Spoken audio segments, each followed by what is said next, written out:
Resultado de eleição é coisa objetiva. São números.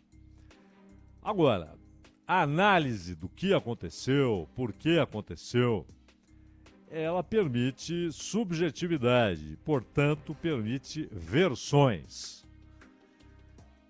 É interessante que alguns querem fazer uma análise da eleição como se tivesse sido muito bom para o PT, para o Lula. E não foi. Isso é uma invenção. Isso não existe. O resultado não é esse. E não basta dizer número maior de prefeituras do que em 2020. O PT é um partido de mais de 40 anos. Então ele pode olhar para o que ele tinha de prefeituras depois da eleição 2008, 2012 e entender, inclusive, que não, mais do que o número de cidades é o número de eleitores. E aí o peso das cidades com número maior de eleitores. O PT tem uma vitória importante em Fortaleza. O candidato do PT, o Leitão, ele era do PDT. Ele saiu no racha entre os irmãos Ciro e Cid. Os irmãos Ciro Gomes e Cid Gomes romperam e uma parte dos que acompanharam Cid, uma parte foi para o PSB e uma parte foi para o PT, no Ceará. E o Leitão está nessa onda e foi para o PT. Bom, ganhou inclusive da Luziane, que é uma petista histórica. E, então, no geral, o PT perdeu cidades médias importantes, como Araraquara, né? O Edinho, que aliás tem grande chance de ser o próximo presidente do PT. Então há essa análise que não encara a realidade. É uma versão fantasiosa, escrita, falada, para agradar ao Lula, ao partido, ou para criar ali um discurso que seja agradável aos ouvidos ou aos olhos de petistas. Mas há, por outro lado, aqueles que tratam a eleição como uma derrota, assim, definitiva do Lula e do PT, avassaladora. E, ao mesmo tempo, querendo dar a entender que todo o campo que se opõe ao PT saiu vencedor. Não menciona, por exemplo, no caso do Bolsonaro, não menciona que o candidato do Bolsonaro no Rio de Janeiro, e foi a campanha com a qual ele mais se envolveu, o Ramagem, não foi nem para o segundo turno. A coisa se decidiu no primeiro turno. E que o Eduardo Paes, que é do partido do Kassab, não há dúvida, mas teve o apoio explícito do Lula. Em Belo Horizonte, o candidato do PT não teve nenhuma chance e os dois candidatos são candidatos ali nesses rótulos simplificadores, dois candidatos de direita. Só que um deles era a expressão do bolsonarismo na disputa. O representante da tropa de choque nos legislativos estaduais, porque é deputado estadual, o Bruno Engler. Perdeu. Em Fortaleza, a disputa foi direta. E também com alguém que é uma expressão no Parlamento Nacional do bolsonarismo, expressão inequívoca. O André perdeu para o Leitão. E a vitória do Bolsonaro foi em Cuiabá, da chamada tropa de choque. Aquele foi o único eleito, da tropa de choque. Houve, claro, apoiados pelo Bolsonaro, que venceram. Às vezes um apoio meio tô, mas não tô, como o Nunes, e até uma situação que deixou o próprio Bolsonaro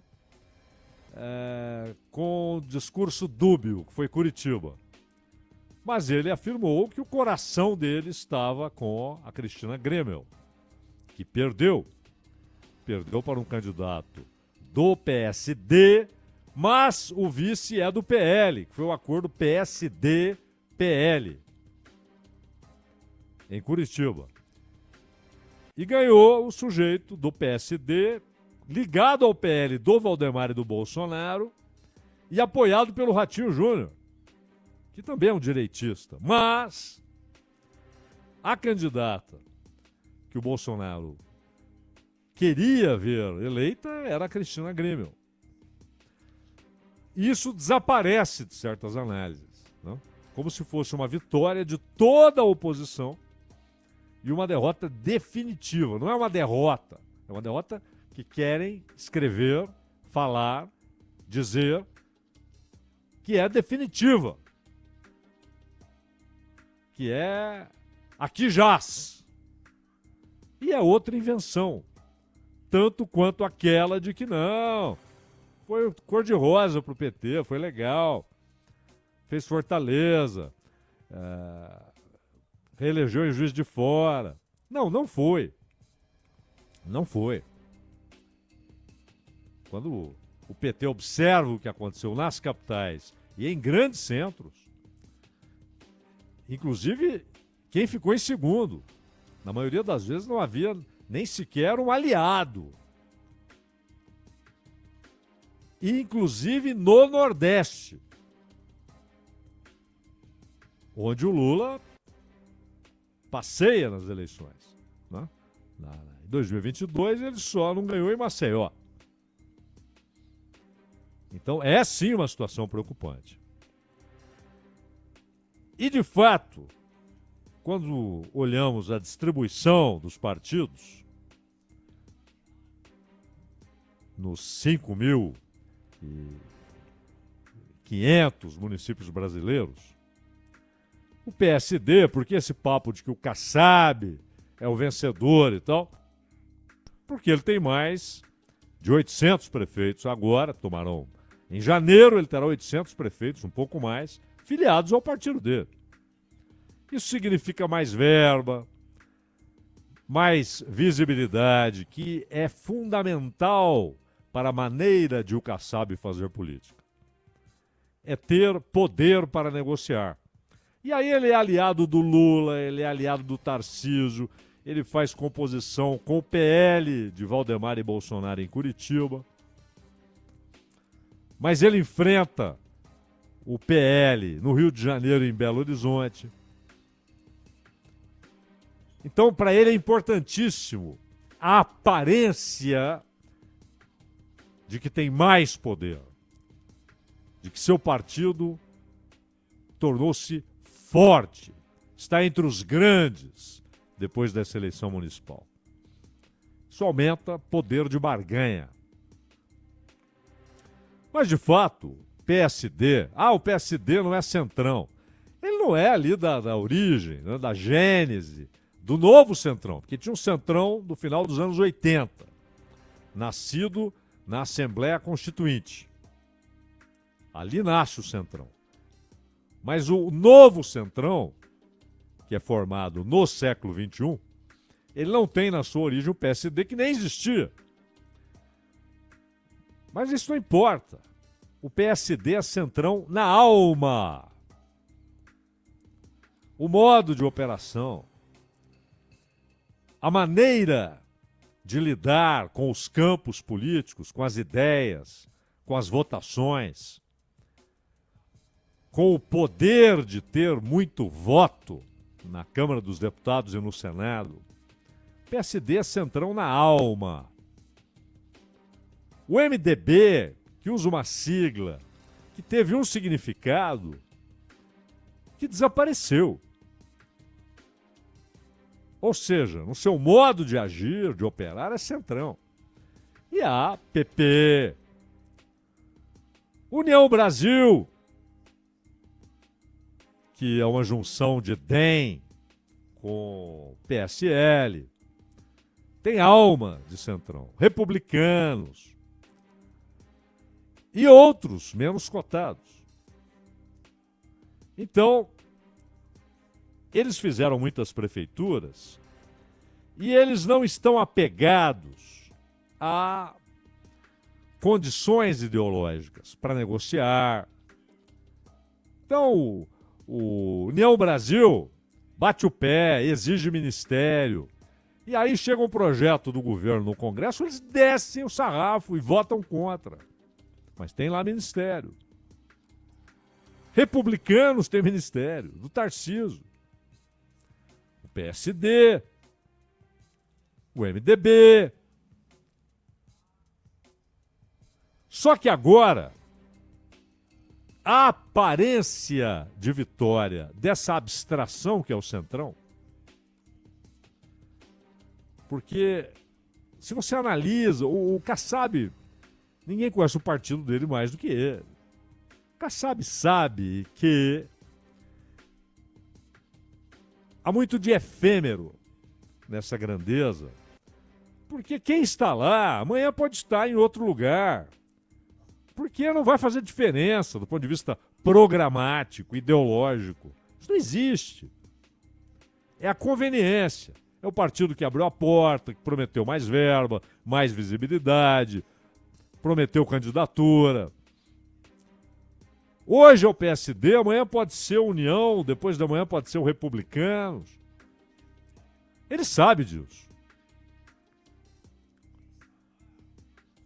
Então, o momento é importante. Aproveitar a aparência de grandeza.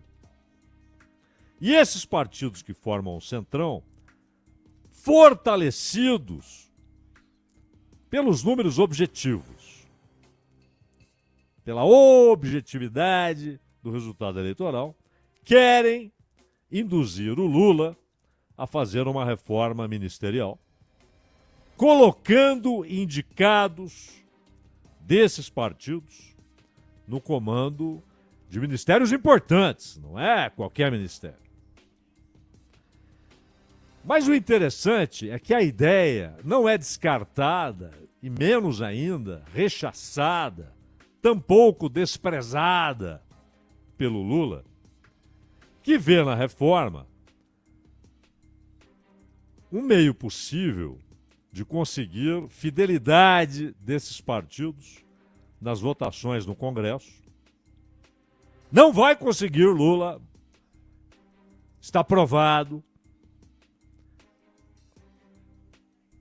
O jogo deles é o seguinte: nós temos força e voto. Queremos ministérios. Não é o contrário. Nós temos ministérios, então seus são os nossos votos. Não! Nós temos votos. Usaremos como bem entendermos.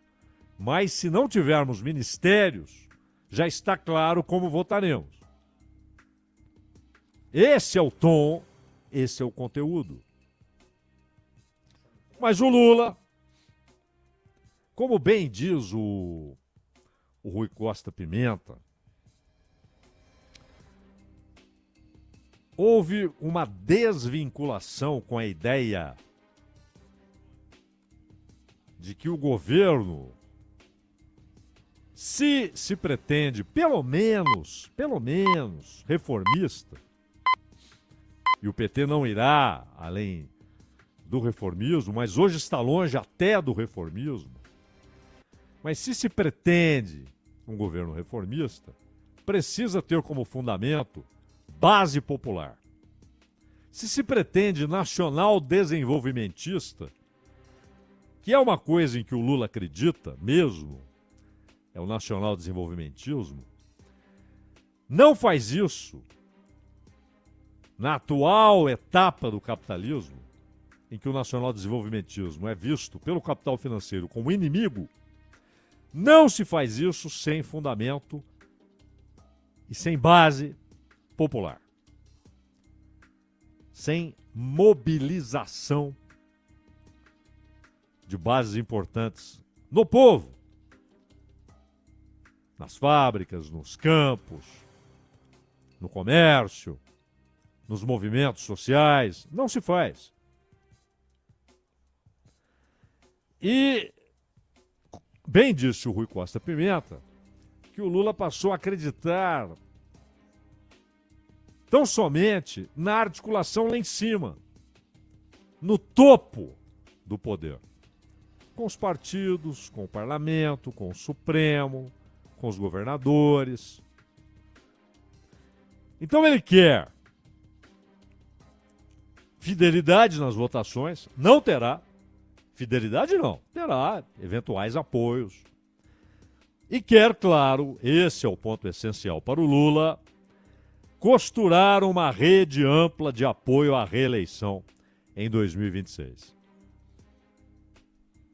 Isso é plausível. E esse é o principal objetivo dele. Usar a ligação com o governo, a presença desses partidos no executivo, para tentar costurar uma rede de apoio. É claro que muitos que têm ministérios não vão apoiar o Lula. Repito, republicanos do Tarcísio têm ministério. O Kassab não dá nenhum sinal, embora trate o Lula como imbatível. Se ele acredita mesmo nisso, ele vai com o Lula. Se ele fala esse aqui vai ganhar, ele vai com o cara que vai ganhar. O Kassab vai fazer isso, é óbvio. Então, se ele de fato acredita que em 2026 o Lula seria imbatível, ele vai com o Lula. Se ele tiver dúvidas, ele vai levar isso até 26. Agora, muitos que estão no governo e que querem mais ministérios não participarão de rede de apoio em 26. Dependendo das circunstâncias, alguns irão, outros não. Outros certamente não irão e há aqueles que certamente irão.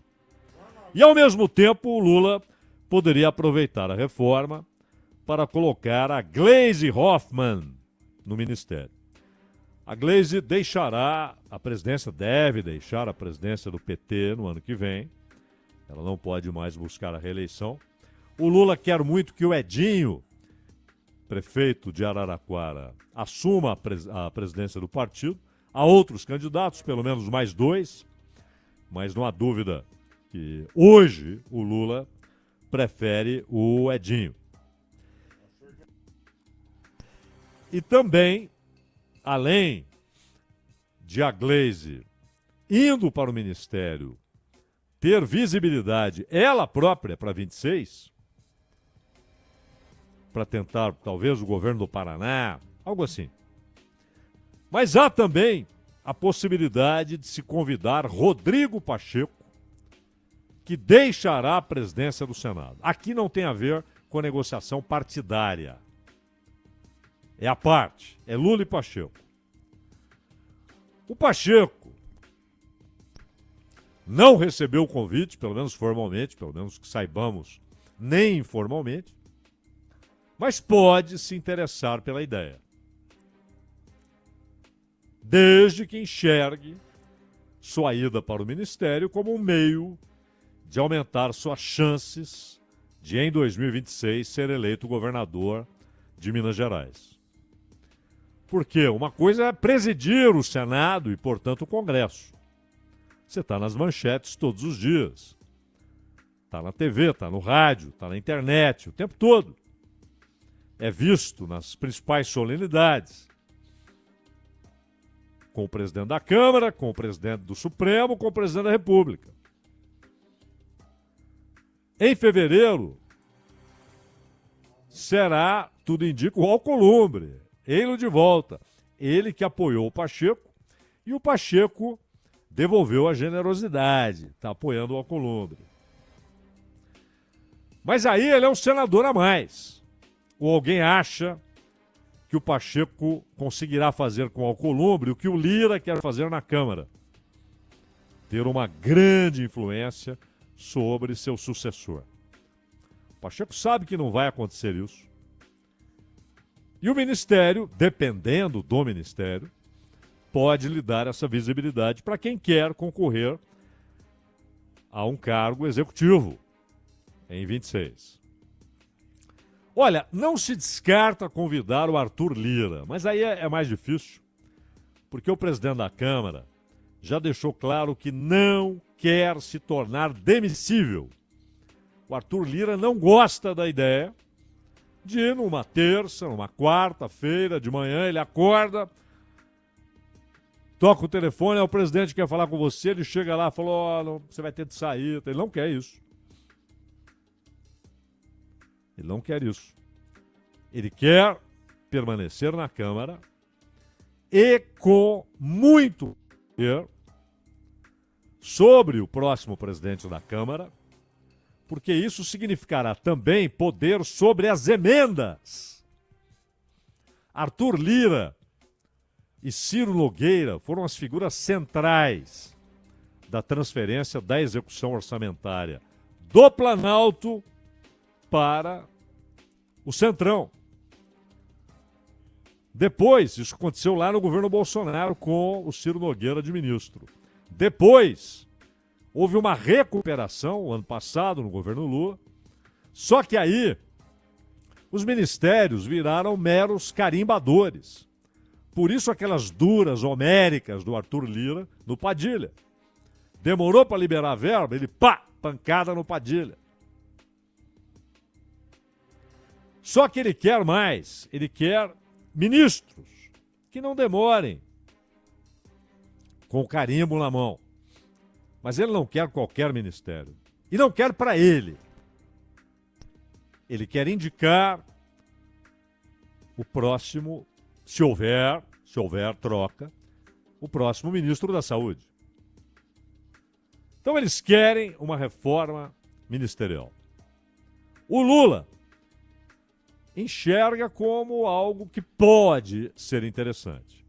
Alimenta a ilusão de que terá mais fidelidade no Congresso. Não terá. Mas também não terá oposição sistemática. Essa é a moeda. É a garantia de não haver oposição sistemática. Oposições ocasionais e apoios ocasionais.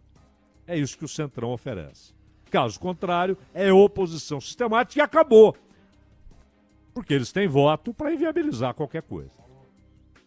Correto? Mas, Ministério da Saúde, é aquele papo. Se o presidente não gosta do trabalho da ministra, acha ruim, não atende ao que ele espera, troca. Troca. Mas trocar por exigência, como aconteceu com a Ana Moser,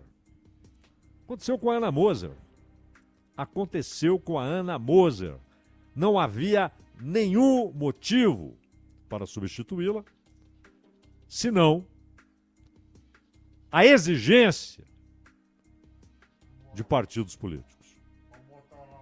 Lá no turismo, mesma coisa. Mesma coisa. Não havia nenhum motivo. Mas houve a exigência. E ali algo peculiar. Porque o partido disse, esse ministério é nosso. E o Lula publicamente falou, o ministério é deles. Isso é ruim. Isso enfraquece o executivo. Porque chega um momento que além de ter de lidar com o Congresso dia a dia, sem garantia de maioria, sem nada, você passa a não controlar o próprio executivo, o próprio governo, o próprio gabinete. Além de provocar nos partidos do Centrão essa ideia de que estão politicamente mais fortes e influentes, as eleições firmaram novos problemas e desafios, também para aqueles que pretendem disputar os eleitores de Bolsonaro e a liderança na direita, particularmente em relação às eleições em 26. O quadro hoje é Bolsonaro inelegível. Pode mudar? Pode mudar. Possibilidade de mudar é pequena? muito pequeno. O mais provável é que esse cenário se mantenha. Bolsonaro inelegível. O Caiado, que havia se aproximado bastante do Bolsonaro no começo deste ano, foi lá naquelas manifestações na Paulista, o ano passado também e tal. Tem sido atacado duramente pelo ex-presidente. E o Caiado ontem disse, o Ronald se lembra, estávamos aqui, ouvimos ele dizendo que é candidato desde já à presidência da República. E o Caiado cita a disputa no primeiro turno em São Paulo para destacar que Bolsonaro não tem o monopólio da liderança dos direitistas. Está se referindo ao Marçal. Ou seja, está dizendo, ficou claro. Assim como em Belo Horizonte, não foi só o Bolsonaro. O Zema perdeu também, porque o Zema apoiou. Ele, Nicolas e Bolsonaro apoiaram o Engler. Então foi uma derrota também do Zema. Ou seja, não há um curral naquele grupo de eleitores que apoia esse campo de ideias. Não há alguém dizendo pra lá, pra cá. E aí os caras começam a enxergar espaço. O Ratinho Júnior, mesma coisa. Porque no final das contas, ele fez o acordo com o PL, o vice do seu candidato, o Pimentel, é do PL, o candidato do PSD ganhou a eleição com o Bolsonaro, não apoiando escancaradamente, nem fazendo oposição à chapa vencedora, mas dizendo que queria a vitória da Grêmio. Então o Ratinho também olha para o cenário e diz, eu ganhei. Como o Tarcísio em São Paulo. Tanto que ontem, o agradecimento primordial, central, efusivo do Nunes foi para o Tarcísio, não para o Bolsonaro. Porque quando o Marçal começou a ganhar espaço entre os eleitores do Nunes, é verdade que o Bolsonaro deu umas porradas no Marçal.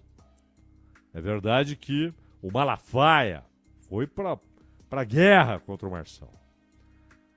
Mas o cara que entrou no dia a dia, na campanha, atacando o Marçal e defendendo o Nunes, foi o Tarcísio. E com o peso do cargo de governador do estado. E ontem chegou às raias da irresponsabilidade. A ponto, a gente vai falar disso, imagino, de a Justiça Eleitoral precisar analisar se houve crime eleitoral. No que ele falou sobre o Boulos e tal. Mas enfim, a eleição municipal não é o primeiro turno de 26, mas estabelece conexões que pesarão em quem será candidato, em quem terá mais ou menos apoio em 26, e pode até provocar uma reforma ministerial que pode, por sua vez, ser muito ruim para o próprio Lula. Porque seria ceder ainda mais espaço para os partidos que trabalham com a faca no pescoço alheio, meu caro Ronald Mendes. 4 da tarde marcou o quinto sinal.